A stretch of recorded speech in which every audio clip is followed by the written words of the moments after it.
উমামা বাহেলি রাদিয়াল্লাহু তাআলা আনহু বলেন, রাসূল সাল্লাল্লাহু আলাইহি সাল্লাম বলেছেন, আলাইকুম বিকিয়ামিল লাইল, পৃথিবীর মানুষ তোমাদের রাতে সালাত আদায় করা জরুরি।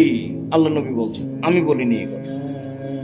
পৃথিবীর মানুষ, মহিলা পুরুষ, তোমাদের রাতে সালাত আদায় করা জরুরি। কেন?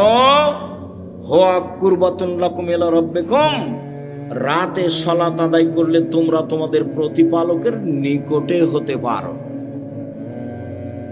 রাতে সালাত আদায় করলে তোমরা তোমাদের প্রতিপালকের নিকটে হতে পারো। 2,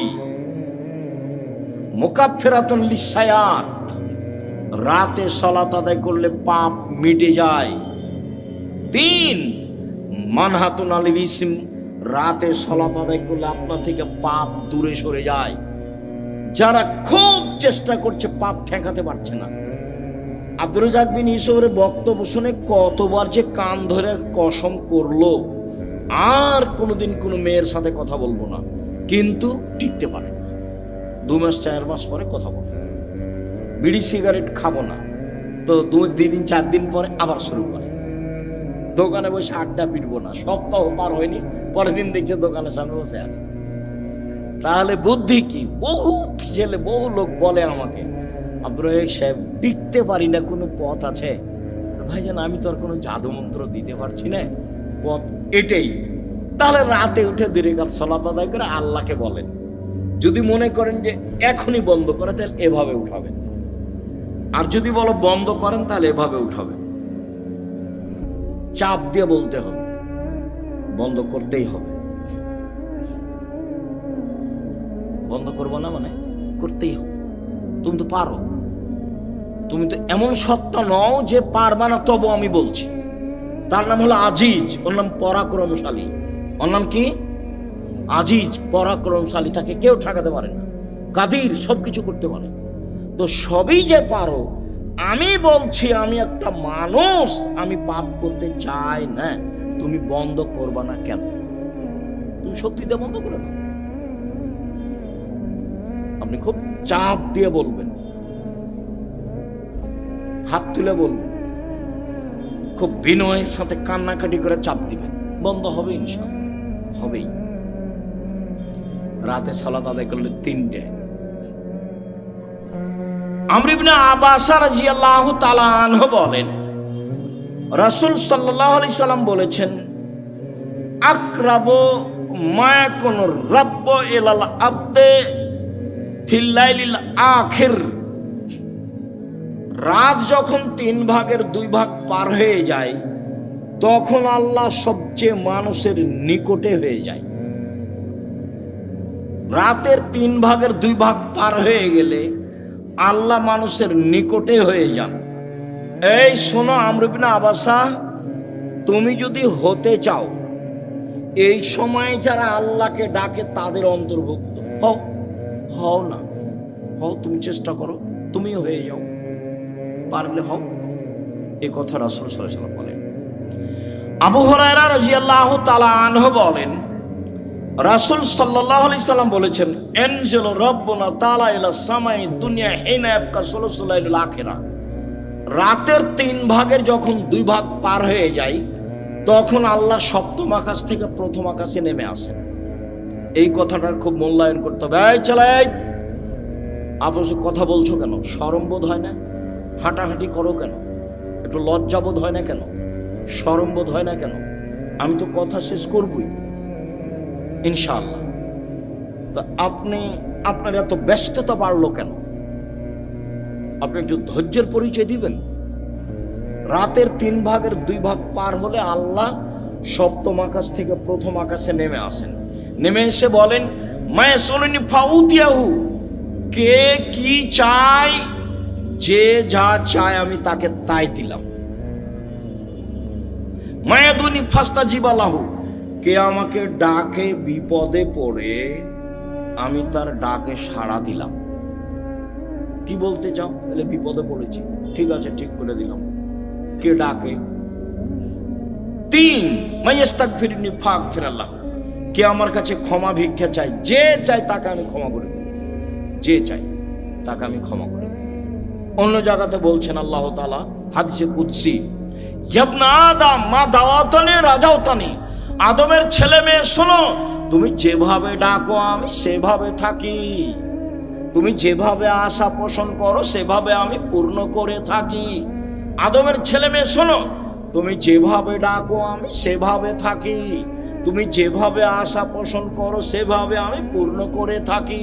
বলা উবালি, আমি পরোয়া করি না তুমি কত বড় পাপী, তোমার ক্ষমা চাইলে আমি ক্ষমা করে দিই, আমি পরোয়া করি না তুমি কত বড় পাপী, তুমি যেভাবে ডাকো আমি সেভাবে থাকি, তুমি যেভাবে আশা পোষণ করো সেভাবে আমি পূর্ণ করে থাকি। বালাগাত জনবকানা সেমায়, আদমের ছেলে মেয়ে শোনো, তোমার পাপ যদি বেশি হতে হতে হতে আকাশে লেগে যায়, পাপ আর পাপ, আকাশ জমিন পরিপূর্ণ পাপ, জীবনটা শুধু পাপে ভরা। 15-16 বছর থেকে পাপ শুরু হয়েছে, এখন 40 বছর বয়স, শুধু পাপ, জেনা দিয়ে ভরা জীবন, অশ্লীলতা দিয়ে ভরা জীবন, মানুষের বিরুদ্ধে চলা দিয়ে, বদনাম গীবত দিয়ে ভরা জীবন। তোমার পাপ বেশি হতে হতে যদি আকাশ পরিপূর্ণ হয়ে যায়, আমাকে বলো, আমি তোমার পাপ ক্ষমা করে দেব।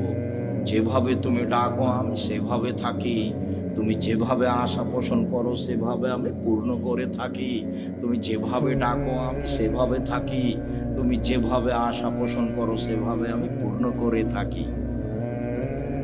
বিচারের মাঠে সব মানুষের সামনে আল্লাহ আসবেন, সব মানুষের সামনে, পুরুষ নারী সব মানুষের সামনে এসে আল্লাহ বলবেন, আদমের ছেলে মেয়ে শোনো, আজ তুমি যে পরিমাণ পাপ নিয়ে এসেছো আমি সেই পরিমাণ ক্ষমা নিয়ে এসেছি। তোমার যে পরিমাণ পাপ আমার সেই পরিমাণ ক্ষমা, তোমার যে পরিমাণ পাপ আমার সেই পরিমাণ ক্ষমা, তোমার যে পরিমাণ পাপ আমার সেই পরিমাণ ক্ষমা, যদি শিরক না হয়ে থাকে। তো বাংলাদেশের ছেলে মেয়ে তো আল্লাহর রাস্তায় শিরক করছে, স্কুলে গিয়ে তো সুন্দর করে বলছে ওমা তোমার আকাশ, ওমা তোমার বাতাস। আমি বলি না, আমার ছেলে মেয়েকে বলতে দিনি। এখনো এমন কোন পরিস্থিতি আমার উপরে আসেনি যে আমি বলতে বাধ্য। মায়ের দুধ ছেড়ে গিয়ে বলবে ও কালিমা তোমার আকাশ, এত বড় নোংরা কথা আমার ছেলে মেয়ে বলবে, এখনো এই পরিবেশ আমার কাছে আসেনি। যার কাছে বিদ্যা নাই, যার কাছে বুদ্ধি নাই, তার ছেলে বিয়ে করব। আপনি কেমন বুদ্ধিমান মানুষ তা আমার কাছে ধরা পড়েনি, আপনার কাছে কি বিদ্যা আছে এটা আমার কাছে ধরা পড়েনি। সবচেয়ে বদের গোড়া হলো আপনার ওই ঠাকুর। ঠাকুর হলো ঢাকা বিশ্ববিদ্যালয়ের শত্রু, ঠাকুর মুসলমানের শত্রু। যেদিন ভারত, বাংলাদেশ, পাকিস্তানের মুসলমান ইংরেজদের হাতে নির্যাতিত, সেদিন ঠাকুর ক্ষমতা দেখাই মান সম্মানে বসবাস করে লন্ডনে। সেই ঠাকুরের গান আমার ছেলে মেয়ে পড়ে, পাগল হয়ে গেছি।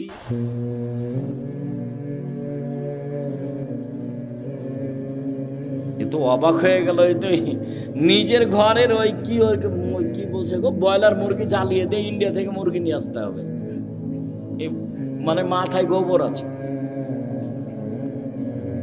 নিজের মুরগি কি করতে হবে, জ্বালিয়ে দিতে হবে, ওখান থেকে ডিমান্ড দেয়। এত উল্টা বুদ্ধি, এটাও একটা উল্টা বুদ্ধি। চেষ্টা করো না কেন? কই বাগমানের ছেলে মেয়ে নাকি জেনারেল লাইনে পড়ে ইঞ্জিনিয়ার হয়ে, বড় ডাক্তার হয়ে জাতির উপকার করেছে। কোথায় উপকার করেছে? পুঠিয়া থানা না? তো পুঠিয়া থানার ছেলে মেয়েরা খুব ভালো পড়াশোনা করেছে, অনেক কিছু করেছে। আমি তো বলছি প্রায় 30 বছর থেকে, আমি তো 30 বছরের ওই সেই গত বালানগরে এসেছিলাম বহুদিন আগে, সেদিন আমি বলেছি তোর বাপের আকাশ, সব সময় বলছি। আমি তো ঘৃণা জানাই। সম্মানিত দিনী ভাই বোন, রাতে উঠে আল্লাহকে কিছু বলতে হবে। আল্লাহ আমার আর আপনার কথা শোনার জন্য প্রতীক্ষমান। আল্লাহ নেমে আসেন আমার কথা শোনার জন্য, আর আমি ঘুমিয়ে থাকি, তাহলে এটা কেমন হলো? বুঝাতে পারলাম না কথা? মনে হয় আল্লাহ নেমে আসেন আমার জন্য, আর আমি কি করি? ঘুমিয়ে থাকি। একটা কথা মধ্যে মনে রাখিয়েন, আমি ঘুমিয়ে থাকি এর অর্থ এই নয় যে সবাই ঘুমিয়ে থাকে। সবাই ঘুমিয়ে থাকে না। কেউ না কেউ আল্লাহকে বলে যে ঠিক আছে তাহলে আমাকে এটা করে দাও, ঠিক আছে তাহলে এটা আমাকে করে দাও, এভাবে বলে। আমর ইবনে আস রাদিয়াল্লাহু তাআলা আনহু বলেন, রাসূল সাল্লাল্লাহু আলাইহি সাল্লাম বলেছেন, মান কামা বিআসরি আয়া লাম ইগফাল মিনাল গাফিলিন। কেউ যদি রাতে উঠে 10টা আয়াত পড়ে, 10টা, তাহলে সে গাফেল নয়, এটা লিখে দেওয়া হবে। 2, মান কামা বিমিআ আয়া কুতিবা মিনাল কানিতিন। কেউ যদি 100 আয়াত পড়ে রাতে উঠে সলাতে, 100 আয়াত, তাহলে ও পরহেজগার মানুষের অন্তর্ভুক্ত লিখে দাও। অমান কামা বে আলফি আয়া, কেউ যদি রাতে 1000 আয়াত পড়ে কুতিবা মিনাল মুকান্তিরিন, তাহলে পৃথিবীতে সর্বোচ্চ মর্যাদার অধিকারী যারা, তাদের সাথে এও বড় বড় মর্যাদার অধিকারী, ইব্রাহিম আলাইহিস সালাম এরকম যারা বড় বড় মর্যাদার অধিকারী, আপনি যদি রাতে 1000 আয়াত পড়েন, যদি এটা ভারী, তো 100 আয়াত তো পারবো, 10 আয়াত তো পারবো। আবু হুরায়রা রাদিয়াল্লাহু তাআলা বলেন, আল্লাহ রাসূল বলেছেন, মান কামা ইস্তাইকাজা, যে ব্যক্তি রাতে উঠলো, স্ত্রীকে উঠালো, 2 রাকাত সালাত আদায় করলো, কুতিবা মিনাল যাকিরিনা যাকিরাত, যারা আল্লাহকে ডাকে, ওদের একটা তালিকা আছে, এদের স্বামী স্ত্রীকে সে তালিকা লিখে দাও। উঠি না কেন, পারি না কেন? আজকে সোমবার, সিয়াম ছিলেন 32 বছর থেকে, 30 বছর থেকে বলে আসছে, কেন সিয়াম ছিলেন না? আজ তো সোমবার, কেন থাকলেন না? এই ছেলে, সোমবারে সিয়াম থাকতে হবে কেন? কেন নবী থাকতেন বলো? সাপ্তাহিক মানুষের পাপ নেকি রিপোর্ট পেশ করা হয় কি কি বারে? সোমবার আর বৃহস্পতিবার। তা আমাদের নবী বলছেন যে আমি ভালোবাসি আমার রিপোর্টটা দেখার সময় আল্লাহ দেখুক যে সিয়াম অবস্থায়। নেও নেও, আমার রিপোর্ট নেও, সিয়াম অবস্থায় নেও। তো মুহাম্মদ সাল্লাল্লাহু আলাইহি সাল্লাম চাইতেন তার রিপোর্টটা আল্লাহর কাছে পেশ করার সময় কি অবস্থায় দেখাতে চাইতেন? সিয়াম অবস্থায়। তা আপনি চান না কেন? মুরব্বী ভাইজান, আপনি সিয়াম ছিলেন আজকে? চুপ হয়ে যাচ্ছেন কেন? এই কি সুলি ফাঁসি নাকি? এই কি হাইকোর্ট জজকোর্ট নাকি? আদাত হয় না কেন? অভ্যাস হয় না কেন? ওইটা বাদ দিয়ে এটা করেন। বৃহস্পতিবার সোমবার সিয়াম থাকার চেষ্টা করেন। আর আসলে আদর্শ দিয়ে গেলেন, আর আমি এমনি দুনিয়া থেকে চলে গেলাম, জীবন পার করলাম, তাহলে হবে? তাহলে হবে না। সম্মানিত দিনী ভাই বোন, রাসূল সাল্লাল্লাহু আলাইহি সাল্লাম বলেন, কেউ যদি ঘুম থেকে উঠে বলে লা ইলাহা ইল্লাল্লাহু ওয়াহদাহু লা শারীকা লাহু লাহুল মুলকু ওয়া লাহুল হামদু ওয়া হুয়া আলা কুল্লি শাইইন কাদির ওয়া সুবহানাল্লাহি ওয়া আলহামদুলিল্লাহি ওয়া লা ইলাহা ইল্লাল্লাহু আল্লাহু আকবার লা হাওলা ওয়া লা কুওয়াতা ইল্লা বিল্লাহ, তাহলে এখন যা বলবে আল্লাহ সেটা মেনে নেবে। যেটা বলবেন সেটাই শুনবেন, যেটা বলবেন সেটাই শুনবেন। ঘুম থেকে উঠে এই দোয়াটা পড়তে হবে, লা ইলাহা ইল্লাল্লাহু ওয়াহদাহু লা শারীকা লাহু লাহুল মুলকু ওয়া লাহুল হামদু ওয়া হুয়া আলা কুল্লি শাইইন কাদির ওয়া সুবহানাল্লাহি ওয়া আলহামদুলিল্লাহি ওয়া লা ইলাহা ইল্লাল্লাহু আকবার ওয়া লা হাওলা ওয়া লা কুওয়াতা ইল্লা বিল্লাহ। অবশ্য জাবের রাদিয়াল্লাহু তাআলা আনহু বলেন, আল্লাহর নবী বলেছেন, মা মিন মুসলিমিন ইয়াবিতু আলা যিকরিল্লাহি তাহিরান, কেউ যদি ওযু করে ঘুমায়, দোয়া পড়ে ঘুমায়, ওযু করে ঘুমায়, দোয়া পড়ে ঘুমায়, এখন ঘুম থেকে উঠে আল্লাহর কাছে যা চাইবে সেটা দিয়ে দিবে। মা ইয়াসআলু মিন খাইরিন মিন আমরি দুনিয়া ওয়াল আখিরা, ইহকাল পরকালের যেটা চাইবেন সেটা দিয়ে দিবেন, যেটা চাইবেন সেটা দিয়ে দিবেন। এই কথাটা লাগানো আছে ওযু করে ঘুমাতে হবে। কি করে ঘুমাতে হবে? ওযু করে ঘুমাতে হবে। জি উপস্থিত দিনী মুসলিম বোন, বুঝতে পারছেন কিছু? না হইচই করে এসেছেন আর হইচই করে যাচ্ছেন? আল্লাহকে ডাকতে শিখুন, বলতে শিখুন। আল্লাহ রাসূল বলছেন যে কুরাইশদের মহিলারা সবচেয়ে উত্তম। কেন? দুইটা কাজে তারা বেশি আগ্রহী, যত্নবান।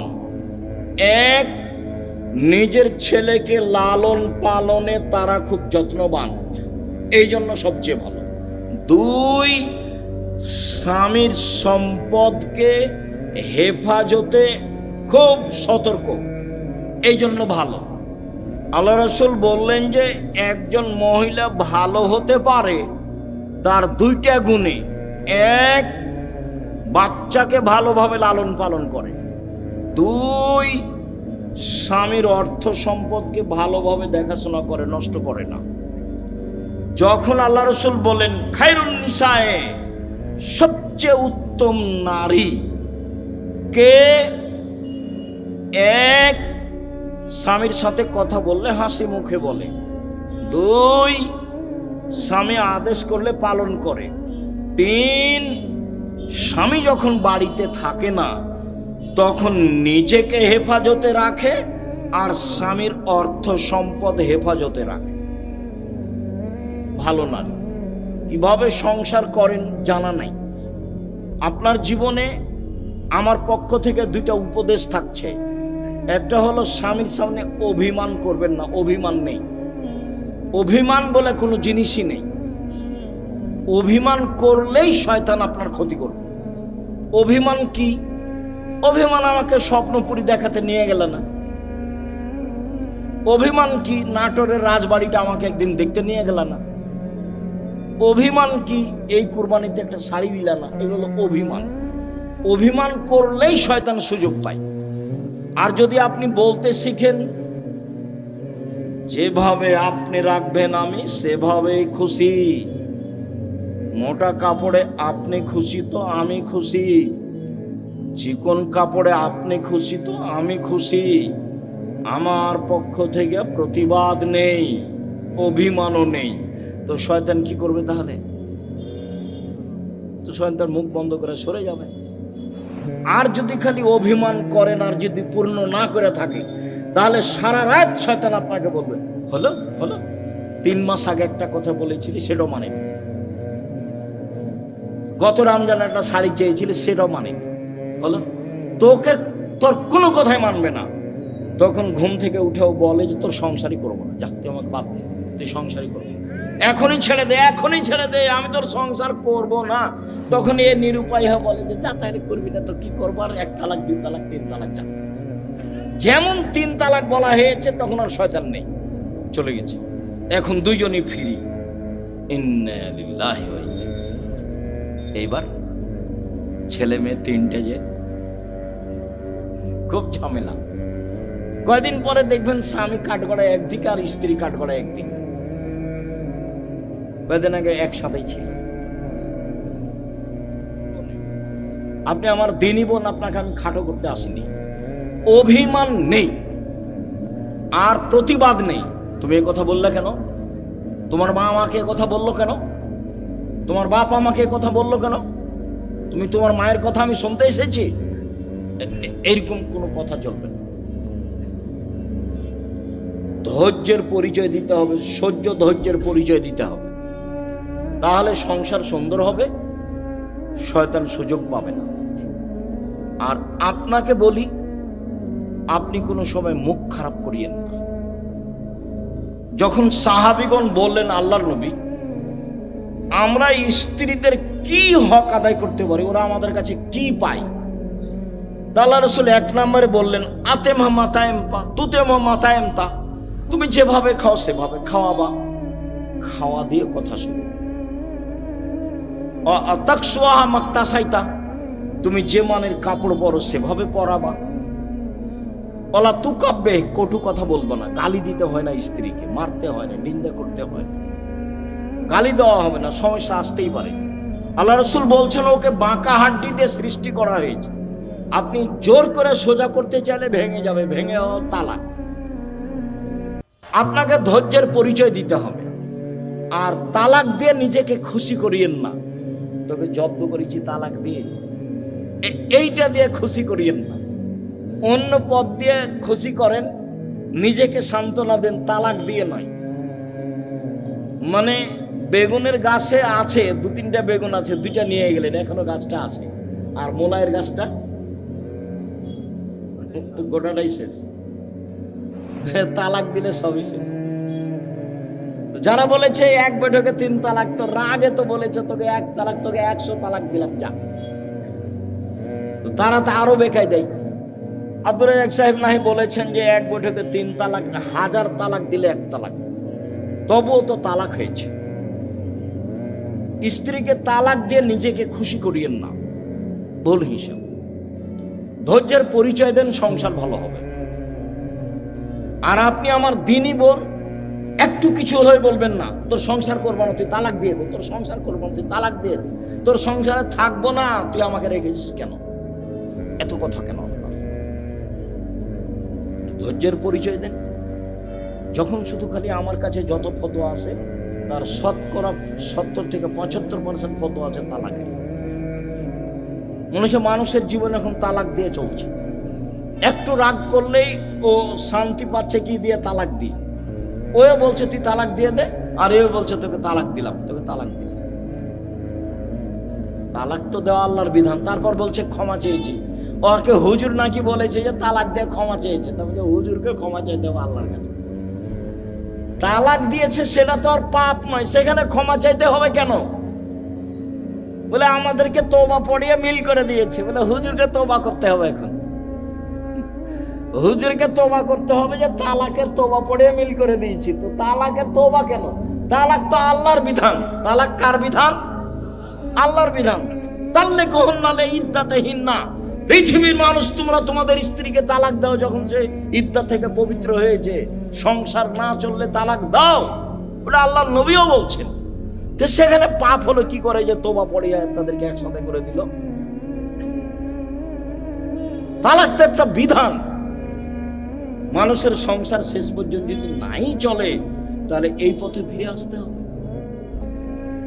সম্মানিত দিনী ভাই বোন, বলছিলাম 1 মানগত খাবার দিবেন, 2 মানগত কাপড় দিবেন, 3 গালি দিবেন না, নিন্দা করবেন না, 4 কটু কথা বলবেন না, মারবেন না, 5 নিজের বাড়ি ছাড়া কোথাও থাকতে দিবেন না।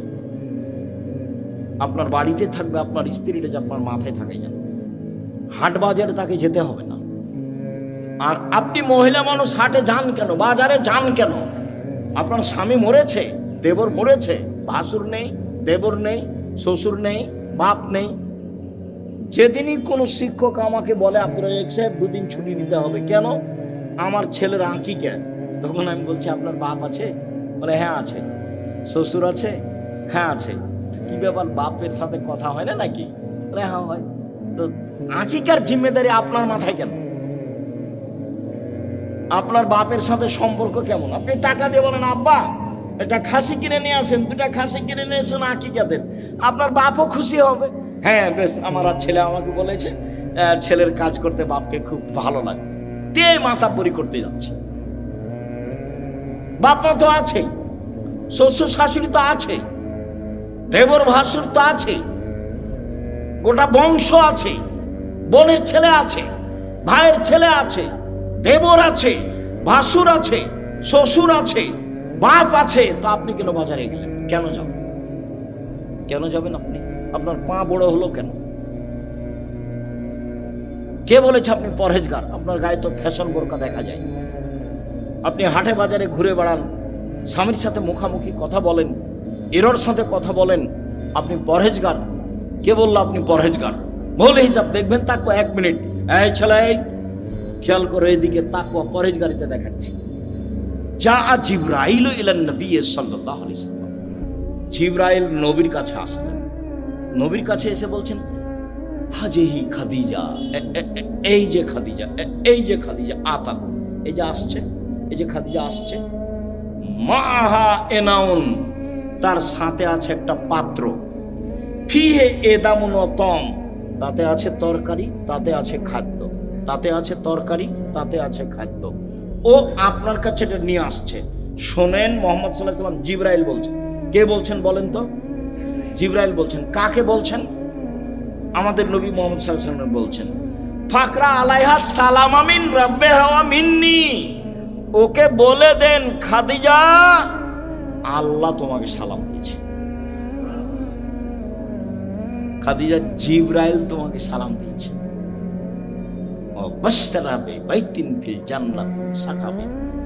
আর বলে দেন, খাদিজা তোমার জন্য জান্নাতে একটা ঘর বানানো হয়েছে হীরা মুক্তা মাণিক্য দিয়ে। লা সাখাবা ফিহে ওয়ালা নাসাবা। সেখানে নেই কোনো হইচই, নেই কোনো কষ্ট ক্লেশ ক্লান্তি, সেখানে নেই কোনো হইচই হই হুল্লাড়, সেখানে নেই কোনো কষ্ট ক্লেশ দুঃখ দুর্দশা, কিছু নেই। বলে দেন তিনটা কথা। এক, খাদিজা আল্লাহ তোমাকে সালাম দিয়েছে। দুই, খাদিজা জিবরাইল তোমাকে সালাম দিয়েছে। তিন, খাদিজা তোমার জন্য একটা জান্নাতে ঘর বানানো হয়েছে, জিবরাইল বলেন আমাকে। দেখলেন, খাদিজা একজন মহিলা মানুষ কি করেছেন, কি করেন এমন? খাদিজা কি করেন এমন? আব্দুর রাজ্জাক সাহেব, সেই তো আমরা তো বুঝতে পারছি না কি করেন এমন। তাহলে দেখি আরো দুইটা কথা বলি আপনার সাথে, দেখি কিছু ধরা পড়ে নাকি। ইব্রাহিম আলাইহিস সালাম তার স্ত্রী সারাকে নিয়ে এক এলাকা পার হচ্ছিলেন। ইব্রাহিম সালামের স্ত্রী পৃথিবীর ইতিহাসে সবচেয়ে সুন্দরী মহিলা সারা, এ কথা মুহাম্মদ সাল্লাল্লাহু আলাইহি সাল্লাম বলেন। তো ইব্রাহিমকে বলা হলো যে আপনার স্ত্রীকে স্বৈরাচার সরকার ডেকে পাঠিয়েছে। তো ইব্রাহিম আলাইহিস সালাম চেষ্টা করলেন, কিন্তু রক্ষা হলো না। পৃথিবীর দ্বিতীয় মহামানব ইব্রাহিম আলাইহিস সালাম শেষ পর্যন্ত বললেন, যাও, স্বৈরাচারী সরকার তোমাকে ডেকে পাঠিয়েছে, যাও।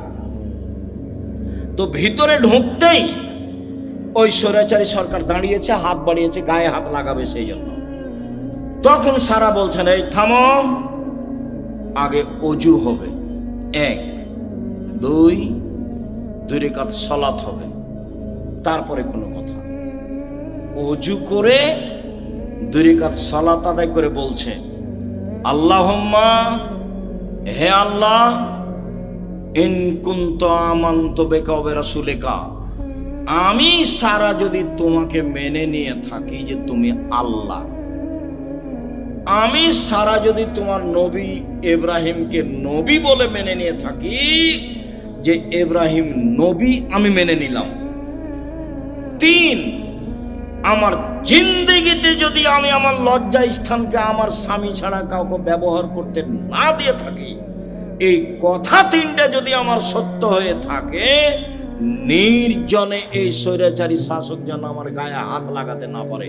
কথা শেষই হয়নি, উল্টে পড়ে গেছে ও। দেখলেন না ইমানের দাবি কেমন? পারবেন? হাটে বাজারে হ্যাঁ করে হাঁটছেন না, ঘুরে বেড়াচ্ছেন, কি দিয়ে হবে? বাড়িতে যাবেন, টিভি চলছে, স্বামী তো কেমন আপনি ভালো জানেন। আপনার স্বামীকে আমি খাটো করে কষ্ট আপনাকে দিতে চাই না, তবে আপনার স্বামী কাপুরুষ আমার কাছে ধরা পড়ে, এটা ঠিক।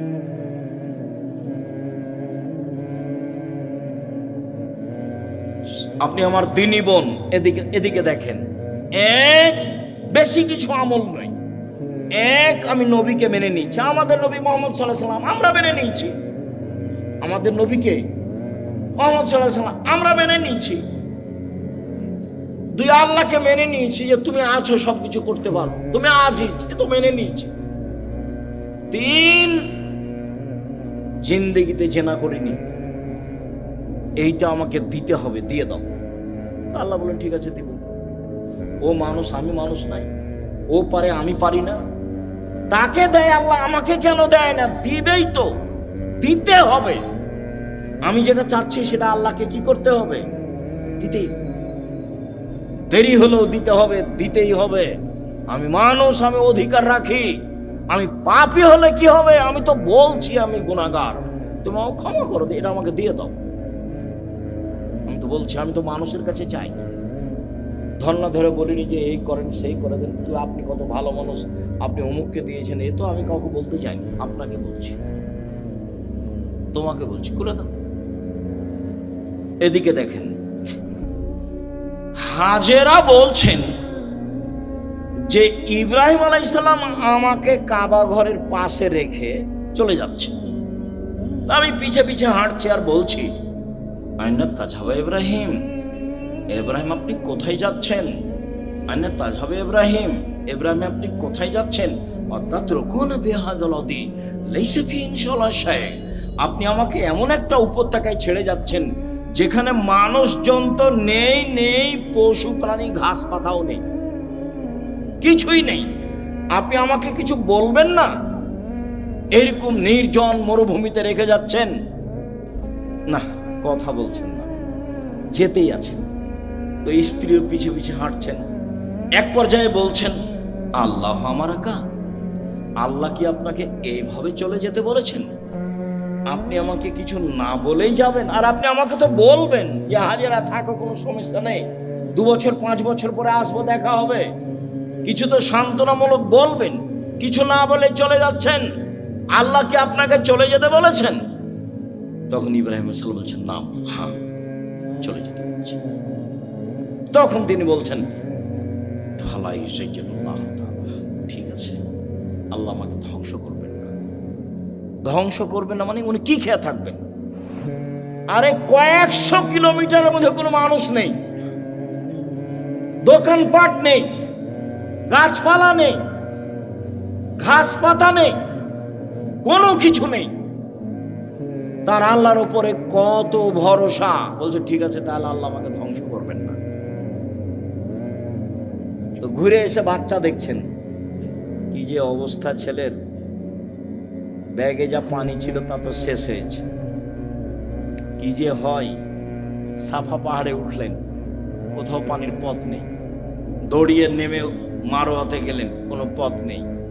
আবার বাচ্চা দেখতে আসলেন, 1 বার 2 বার 3 বার 4 বার 5 বার 6 বার 7 বার।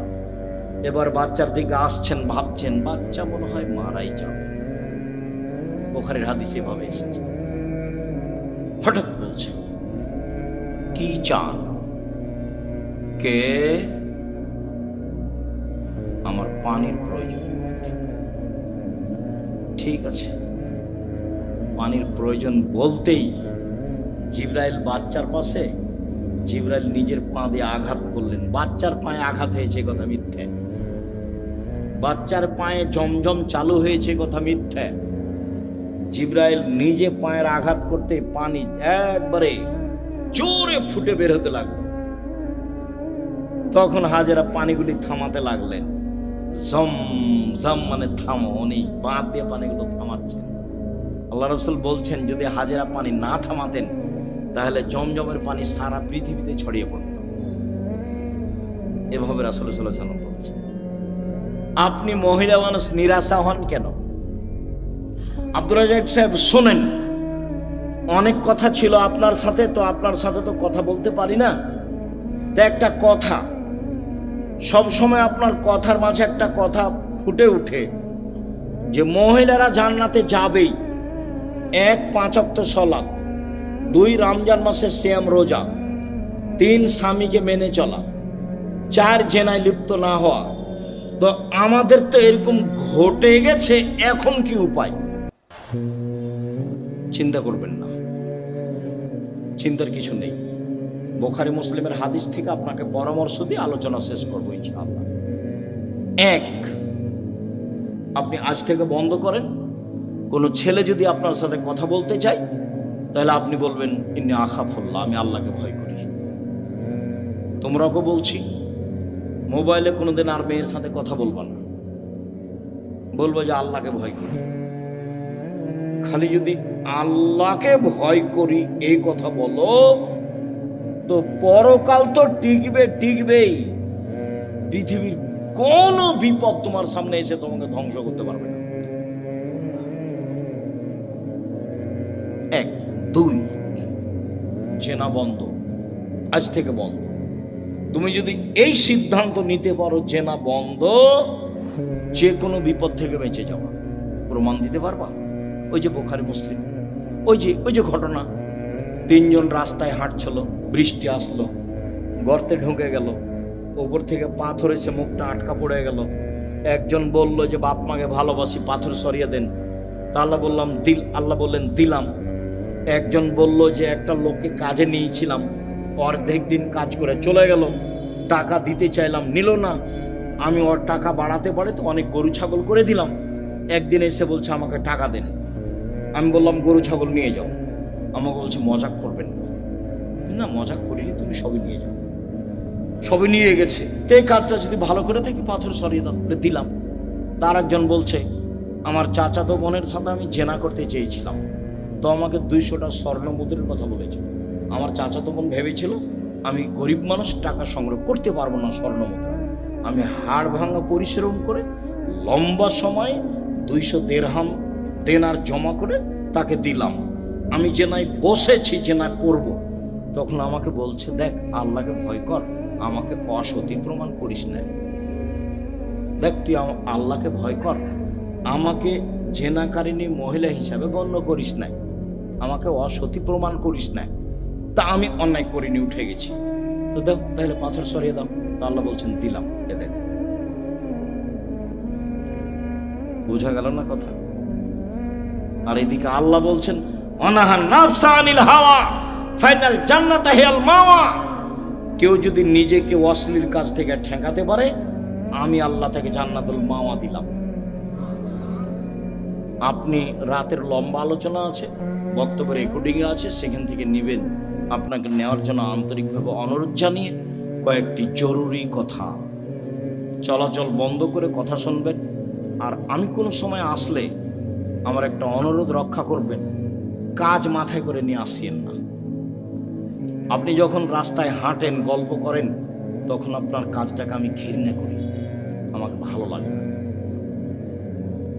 আর আমি আমার কথার উপরে খুব বিশ্বাসী যে আমি কোরআন হাদিসের কথা বলি। আমার জীবনে আমি কোনোদিন রূপক অপ্রয়োজনীয় কথা বলিনি।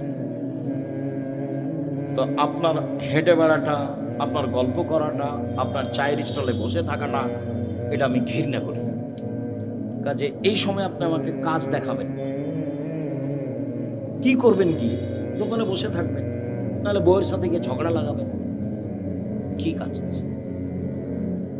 আমি তো আপনার এলাকায় থাকি, যে আপনার কাজ আমি খুব ভালোভাবে বুঝি। আর জমি জায়গার চাষ যদি বলেন, তা আমার আব্বা কৃষক মানুষ ছিলেন, আমিও কৃষকতাকে ভালো বুঝি। জমি চাষ করা, কিভাবে ধান উৎপাদন হবে, কিভাবে আমার আব্বাকে আমি দেখেছি। কাজে আপনার কাজকর্ম আমি ভালো জানি। উপার্জনের পথ 4টা। এই ছেলে, উপার্জনের পথ কয়টা? 4টা। 1 দিন মজুরি, সন্ধ্যায় টাকা শেষ হবে। 2 চাকরি, 25 দিনে সাধারণত টাকা শেষ হবে। কদিনে? 25 দিনে। বাকি 5 দিন ধার কর্য করে চলবে। 3 জমি চাষ, মাস শেষে বছর শেষে লাভ লস সমান বা লস বেশি। এবার আলুতে খুব লস থাকলো। 4 ব্যবসা। তখন আল্লাহ রাসূল বলছেন সত্যবাদী বিশ্বস্ত ব্যবসায়ীরা নবীর সাথে থাকবে। তাহাজ্জুদ পড়ে থাকা যায় না। 2টা মেয়ের লালন পালন করলে নবীর সাথে থাকা যাবে। 2টা মেয়ের, 3টে মেয়ের লালন পালন করলে নবীর সাথে থাকা যাবে। একটা সহজ পথ নবীর সাথে থাকার, কি? সত্যবাদী বিশ্বস্ত ব্যবসায়ী। আমি বলিনি এই কথা, এই কথা মুহাম্মদ সাল্লাল্লাহু আলাইহি ওয়াসাল্লাম বলেছেন। আত-তাজির আস-সাদিক আল-আমিন এখনো ইয়ামাল কিয়ামা শুহাদা ও সিদ্দিকুন নবীন ও নবী। সত্যবাদী বিশ্বস্ত ব্যবসায়ীরা বিচারের মাঠে সিদ্দিক, শুহাদা, নবীদের সাথে থাকবে। এটা আমার মুখের কথা। 2 আত-তিজারাত মাল কিযবুল হালাল। ব্যবসাতে মিথ্যা কথা এসে যায়, ব্যবসায় কসম চলে আসে। ফাসুবহু বিসাদকা, দান করে মিটিয়ে দাও। তো দিন মজুরি করলে তো দান করতে পারবেন না, ও তো সন্ধ্যায় টাকা শেষ হয়েছে। চাকরি করলে তো 25 দিনে গেছে, কয়েকদিন ধার কর্য করে গেছে। আর জমি চাষ করলে তো লাভ লস সবাই বুঝে। তাহলে কিছু করতে হলে কি করতে হবে? ব্যবসা, রিস্ক নিয়ে ব্যবসা করতে হবে, পিছু হটার কোনো সুযোগ নেই। আব্দুর রাজ্জাক সাহেব আমি করেছিলাম 10 লাখ টাকা লস, চিন্তা করবেন, পিছু হটার সুযোগ নেই, ব্যবসায় করতে হবে। তবে যে ব্যবসা ধরে আছেন সেটাকে সহজে বাদ দিয়ে আরেকটা করতে যাবেন না, ওটা আল্লাহ রাসূল না করেছেন। হ্যাঁ, এইটার চেয়ে একটা ভালো ব্যবসা আপনি বুঝতে পারছেন আপনার বিদ্যা বুদ্ধি দিয়ে, তখন ওটা শুরু করবেন। একটা টোটালি ছেড়ে দিয়ে আরেকটা যাবেন না, নাহলে মায়ের খাওয়ার সম্ভাবনা আছে।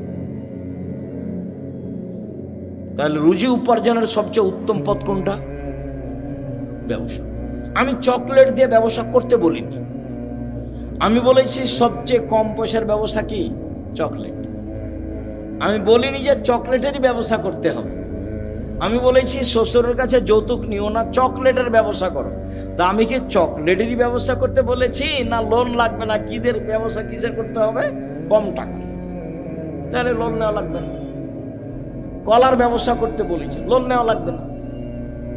আর কলকাতায় হিরোইন কিনে ঢাকায় বিক্রি করতে নিষেধ করেছি, শ্বশুরের কাছে টাকা নিতে নিষেধ করেছি, খুব শক্তভাবে নিষেধ করেছি। এবং এ কথা বলেছি, ভিক্ষা করে টাকা দিয়ে চাউল কিনে ভাত খেয়ে ইবাদত কবুল হবে, শ্বশুরের কাছে যৌতুক নিয়ে এসে টাকা দিয়ে চাউল কিনে ভাত খেয়ে ইবাদত কবুল হবে না। শ্বশুরের কাছে টাকা নেওয়া জুলুম, ওটার নাম কি? যৌতুক। সন্ধ্যা হতে হতে টাকা ফেরত দিতেই হবে যে কোনো মূল্যে।